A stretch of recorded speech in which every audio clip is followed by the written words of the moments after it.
And then I started having depression stuff kind of circle up, was having suicidal ideation come in. And this was around, 2017, 18, somewhere in there.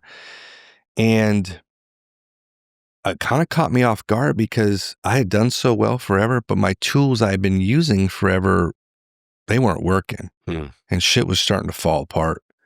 And so at that point, we relocated and went back to Idaho and had like probably a 6 month to a year break. Everything was kind of cool. And then it came back with a vengeance. Really? Yeah, full tilt. What was that like? So we'd moved to Idaho and I started dog training business. I was training bird dogs. I was really good at it, had money coming in. I'm working 2/3 of the year. I'm like, this is awesome. Everything was perfect outside. My spouse's job is crushing. We got a nice place. We're in Idaho. My personal job is good, but inside I was falling apart. And I started getting into a lot of like suicide stuff. And my lady at the time was traveling a lot for work.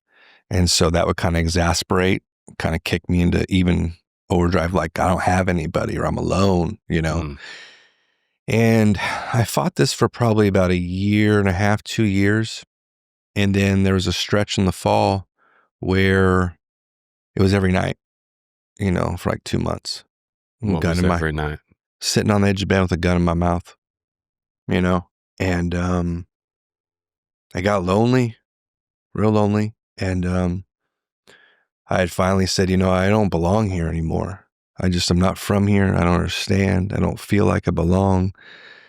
And I had a shotgun in my mouth, the edge of the bed, and my dog was there with me.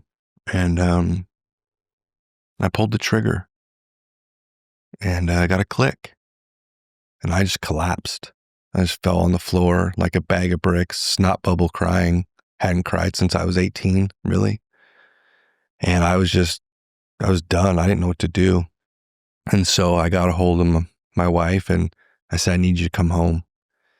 And she got home and she was like, we're going to get you help, we're going to get going. And unfortunately, a couple of days later, she was back on the road again, because of work, the demands. And she was up there in the C-suite level. And so it was at that point I realized, man, that like no one's going to help me. Like she can't help me. My family can't help me. Like this is all stuff I got to do. And I really kind of turned inward and started on this healing path of unpacking all this shit that I've been carrying and kind of made a major lifestyle change at that point.